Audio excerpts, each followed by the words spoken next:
if I told you that you don't have to remember everything you learned in your class in order to pass your AP exam or even get a 4 or a 5? There's only a particular set of information that you need to recall for your exam, and the rest you can forget because you won't be tested on. And even further, within that pile of information you have to know, some of it is more represented on the exam than other parts. How do I know this? Well, for the past 7 months, I've been able to hack into the closed circuit cameras in the College Board's test writing rooms, and now I'm ready to expose everything they've been working on, is what I would say if I was Mark Rober. But I'm not Mark Rober, I am but a humble history teacher, and I got all this secret inside information not because it's secret, nor because it's inside. It's like publicly available, which doesn't make for a great action sequence. I went on the internet and I clicked on it. Regardless, even though it's publicly available, you might not know where to find it and how to use it, so that's where I come in. So if you're ready to get them brain cows milked, let's get to it. Okay, so I'm gonna give you 2 ways to figure this out. One of them is free and the other costs a little bit of money. And I've been getting some heat in my comments about the paid option, but I'll answer my detractors in a moment. Drama! Which is for retention, so, please watch everything and subscribe. Love you. So the free way to figure out what you need to remember and what you can forget is by downloading the course and exam description, hereafter known as the CED for your course. This is a document published by the College Board that outlines the required knowledge that will show up on your exam. Just go to Google and type in APUSH, CED, or whatever your course is, and this is true for every AP subject. Now, in the next section of this video, I'm going to show you how to use this to study because it's not immediately apparent. But for now, check this out. If you click on the part that says Exam Overview, you can find this section right here, which will tell you which units are more important to study. So in AP World, units 3 to 6 are going to be more represented on the exam. In AP Gov, it's unit 2, and in AP Euro, well, sorry guys, they're all basically the same. But regardless, these percentages will tell you where you should focus most of your study. But wait, there's more! The CED will also tell you from which units and time periods the exam writers are allowed to pull your writing prompts for the history exam. But for the government exam, it'll tell you exactly what kinds of writing questions to expect and how you can prepare for them. So like I said, anyone with an internet connection has access to these documents and they are free, but I still need to show you the best way to use them to study. However, before we get there, let me mention the paid way to get all this information, and you'll see how powerfully I've been criticized about this. The paid way is to buy my AP review packs, which have unit review videos for all the units, the majority of which are not here on YouTube. It's got practice questions and practice tests, etc. I mention this resource a lot during this time of the year because I really think it is the best and quickest way to study for your exam. But I've recently been smeared publicly for encouraging you guys to buy this. For example, one commenter said, "I know Mr. Heimler has to feed his family." True, but he is selling that review pack to us like it's the holy grail of life. I know.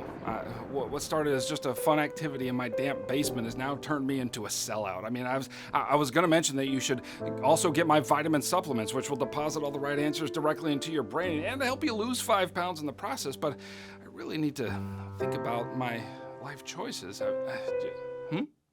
Oh, that's not the whole comment. No, that student continues. P.S. Well, it worked anyway since I bought the review packs for AP World and APUSH. Thanks for the 5 on World and the prep for US.